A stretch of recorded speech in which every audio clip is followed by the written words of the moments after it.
Blog Talk Radio. Hi, everyone, and welcome back to Franchise Interviews, Asking the Entrepreneur Who Owns One. I'm your host, Marty McDermott, with my co-host, Don Johnson. And if you've ever dreamed about owning your own business, then this is a show to listen to. And today we have a very special guest, Jim Coen of Franchise Perfection. And Jim has over 25 years of experience in franchising. Hi, Jim. Welcome to the show. How you doing, guys? Good, Jim. Jim, joining us is my co-host, Don Johnson, who's the president of Diamond Financial Services, and Don helps prospective franchisees in financing a franchise. And I know you wanted to say hi, Don, to Jim. Yeah, Jim, hi. Thanks for coming on the show. It was good seeing you recently at the DC IFE show. Did you have a good time at the show? I'm sure you get your share of free lunches there. Yeah, it's always great to have the opportunity to meet with all the players in franchising and get an opportunity to really see what's going on. It's just an exciting and very energetic experience. It was great. It was great to see you both there at the show. Thanks, Jim. It's amazing that it was a month ago. Boy, time is just really flying. I always say that, Jim. It feels like yesterday, that we were at the show, so it goes by so fast. But I always say to Don, Jim, that I walk out of there with a stomach ache with those shows, I think I gain 5 pounds every time I go. Pizza, ice cream, and so much stuff there. Yeah, there's a lot of good food. I bet you had your share of wings. Seems to be a lot of wings going on at that show. There was. That was interesting, wasn't it? Yeah. So we'll have to talk to you about that. Jim, I wanted to thank you again for coming on the show today. And, Don and I are excited to have you on the show because you've been involved in franchising now for the last 25 years. It's a quarter of a century. Not to make you feel old, but, you've been doing this for a while. Yeah. How did you get involved in franchising, Jim? Well, it's interesting. I was in my... I had my own business. It was a jewelry store. Right. I had actually 2 locations. And, I wanted to do something else. I had started that when I got out of college, and I decided that I really wanted to do something else, though I didn't really know what I wanted to do. So I listed the business with a broker, business broker, and he sold the business. And, I decided that I was going to try my hand at business brokering. So I went to work with a local broker here in the Boston area called VR Business Broker, which really was a franchise organization that was based here in Needham, Mass. Right. And great experience. I learned a lot about businesses and what makes businesses tick and which ones succeed and which ones fail. But, at times it was frustrating because you would get a really good business, and in order to be successful at selling that business, you had to learn the ins and outs of that business. And then once you sold it, it was kind of almost anticlimactic. Yeah, you got paid, but all of a sudden you didn't have the business to sell anymore. Right. So VR at that time was starting to bring in franchise product for the brokers to represent to their clients. And I started to get involved in that and learned very quickly the power of franchising and how it can really help independent business owners establish their market and build the brand in their market. And it really gives them very powerful tools to achieve that in a short amount of time. So I started getting involved in franchising, and since that time, I've been a franchisee. I've worked for franchisors in franchise development and even in operations, and I've operated. I've owned more than one franchise, and I've also operated a multi-unit franchise for a franchise group. That's something. So you really have been on all sides, Jim, it sounds like. Yeah, the whole I've franchise. seen it from all angles. Also, currently, I serve as a member of the board of directors for the New England Franchise Association. So we've mentioned on the show. We actually mentioned them on the show, Jim, Yeah, so, and we're, in New England here, we're very parochial, but we've got a group of fairly substantial franchisors. Subway is based in New England. And you guys got Fantastic Sam's out there, Jim? That's right, yep. Fantastic Sam's moved here a couple years ago, and they're based out of Beverly, Mass. And we have Dunkin' Brands, of course, that owns Baskin-Robbins and Dunkin' Donuts. They're based in Canton, Mass. You have Edible Arrangements, a fast-growing franchise? I'm sorry? Edible Arrangements. Oh, yeah. That's right. I work with out of Hampton, Connecticut. Right. Yeah. And, throughout New England, from Ben & Jerry's to Learning Express to Friendly's, we have franchisors based here, and really what it's created is sort of an expertise level of people who really understand franchising from a lot of different perspectives. And that's who are members of the New England Franchise Association, people in financial, real estate, development, operations, that contribute to sharing of information and best practices. Franchising is unique because, in a sense, we're not competitive, because you could be a franchise in ice cream, and you could your counterpart could be a franchisor in bagels, and you don't really necessarily compete, yet you're in the same you're using the same basic marketing strategy to grow your business. So there's always possibly co-brand and work together.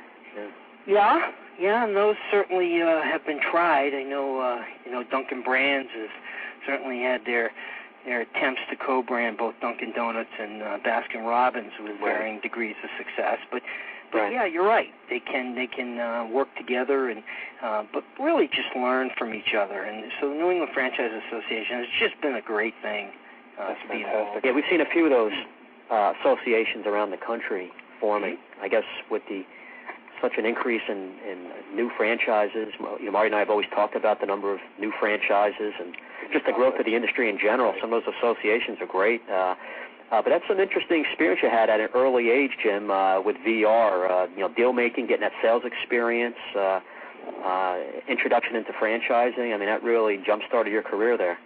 Yeah, absolutely. And they introduced me to some product at the time. I got involved with Martinizing and was successful with that. And then I got involved with an area developer who owned the rights to Merry Maids, and that was at the beginning of that whole maid industry, so to speak, and that was a great experience. And I've worked with Uniglobe Travel and a local company here called Emac and Bolio's Ice Cream, which made a great product, but had kind of a challenging attempt at franchising. But So you really saw early on just the growth potential of just not the franchises you were dealing with, but maybe just franchising in general overall as an industry. I guess that's something that seemed like you really found out pretty early.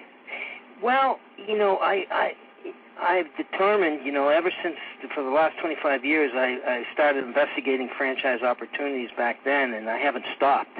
So for 25 years, I've been reviewing franchise opportunities. It's really the most powerful form of replication since Henry Ford invented the auto assembly line. Right, it's a good analogy. It's really a very powerful way to grow a brand, but it's got to be a mutually advantageous relationship. Right. All stakeholders have to have value, have to have a value proposition. And when I say stakeholders, I mean the franchisor, franchisee, even the vendors, suppliers, and most importantly, the customer. Right. So if all those parties derive some mutually advantageous benefit or some value to the proposition, and some of that value is just in great product and consistent quality to the consumer, profits on both the franchisor and franchisee, then you have a very powerful method of expansion by using franchising. Right, good point. Why did you start Franchise Perfection, Jim? I started the company to offer my expertise and experience in franchising to help people choose the most appropriate opportunity for their particular set of circumstances. I work with people who are interested in getting into a business, and I coach them through the process and help them choose a situation that best suits their skill set, their experiences, personality, lifestyle desires, and financial situation. My fees are paid by the franchisor, so I'm authorized to represent over 200 franchise opportunities that really compensate me for helping them find suitable candidates to operate their franchise. Right. Such a valuable service. Yeah, and I suspect you enjoy that too, Jim. Oh, it's really great to talk with people who have a sincere interest in going into their own business, and they're trying to do the right thing for themselves and their family, and they're not quite sure what to do. They just know that's what they want to do. Right, yeah, you have a very big role in their lives. It's an important decision that they're making. A lot of times we compare it to like a marriage, Jim. Yeah, I mean, it's not, I've seen people come in and out of franchising. I've seen them buy and sell. So it's not necessarily the last decision someone's going to make. Right. But it can be. I mean, I can't remember, can't forget a good friend of mine who got in business, got laid off in 1978. He was an engineer at the time and started a Supercuts franchise and has 26 of them. Wow. Now. Incredible. He started with one. So there are opportunities to if you get in the right situation and it's the right thing for you and your family, you can grow it. If it's not, you can sell it and move on to something else, hopefully. Right. But the most important thing is to try to find that franchise opportunity that has a great business model and fits in with your particular situation and what your desires are. Interesting. Then you have kind of a recipe for success. Right. Do you find a lot of people really don't know what they want, Jim, or like they think they have an idea, like they say to you, they'll approach you and say, I want to buy a Dunkin' Donuts, and the only reason they want to buy a Dunkin' Donuts is because they like the coffee or the donuts, but do you get a lot of that where people really don't know what match they'd be appropriate for? Yeah, no, great point. I mean, most people know what they like. Right. But they don't necessarily know what would be a good business. And they say to I hear all kinds of things. I mean, one of the things I hear all the time is, I don't care, I just want to make some money. Right. You hear that, and then you hear other things is I really want to do something special. I want to help people. Right. Or I want to use my expertise or my skills and get involved in a business that's going to make me feel great about myself. So everybody has different sort of goals and aspirations or visions of how they see themselves in a business opportunity. Right. And what I try to do is identify the key elements of what's important to them and the key elements of their particular situation, and then match them up with something that makes sense, or at least has some of the key elements, and then they can investigate those opportunities. It's a process. It's not an event. Right, absolutely. I have a lot of people who say to you, I've never even thought of that. Absolutely. Yeah. Interesting. I never thought of that again.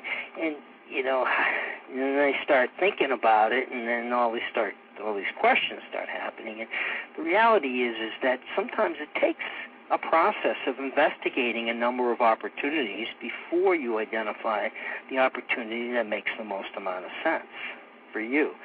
And one of the things I've learned over the years is the people who do investigate thoroughly are the ones that have the most control of their destiny, because they have the most amount of information and have answered the most amount of questions. So due diligence is a very important part of being successful as a franchisee.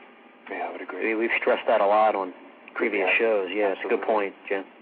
Yeah, so, and some people don't know the questions to ask, but they learn as they go through the process, and that's what I try to do, is coach them and find the questions, because ultimately what matters is them getting involved in a business opportunity or a franchise opportunity that they feel really good about and that fits their particular set of circumstances. And financial is a very big one.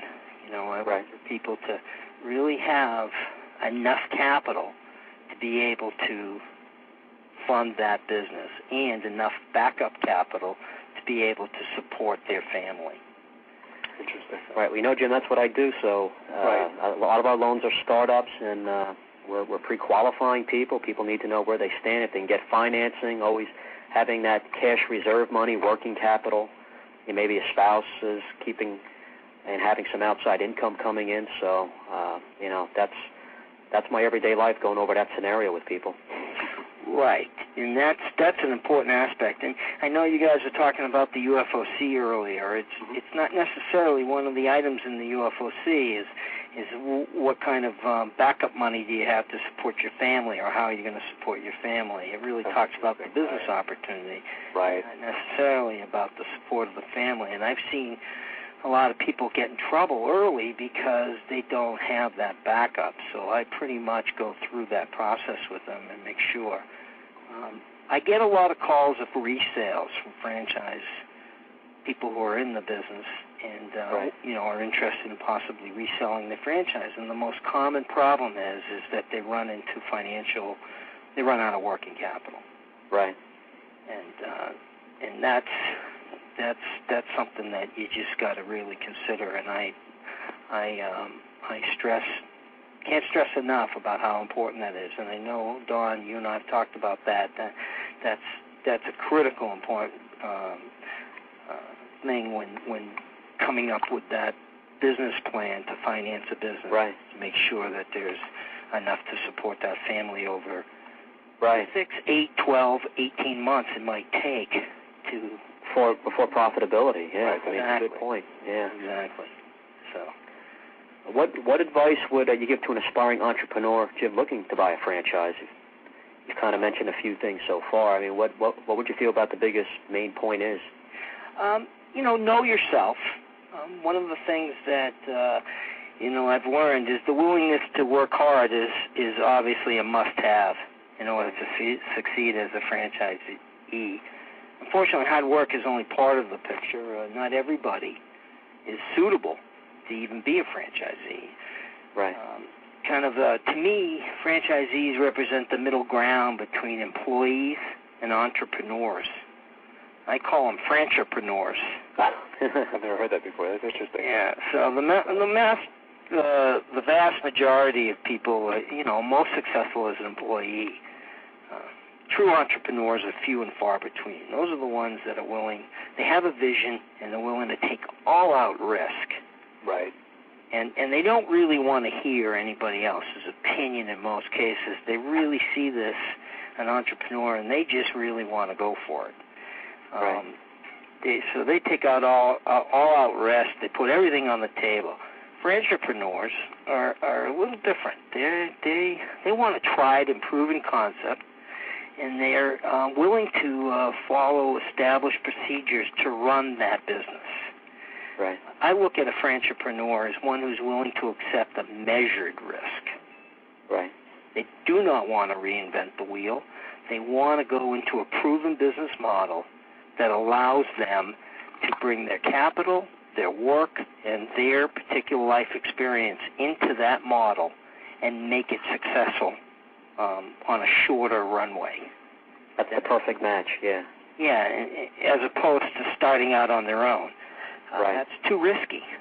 Exactly. That requires too much learning curve and too much capital to have for that learning curve, because essentially a learning curve is mistake, success, mistake, right. success. So the failure rate is so much higher with a non-franchise startup, obviously. Right. Yeah, I'm not sure what those numbers are, and they've been bandied about in the industry. I'm not sure, but I do know that the concept is that if you've got a proven business model and that you fit you have the right elements for that particular business model, you should be able to grow faster and get to break even faster as a franchisee than you would as an independent.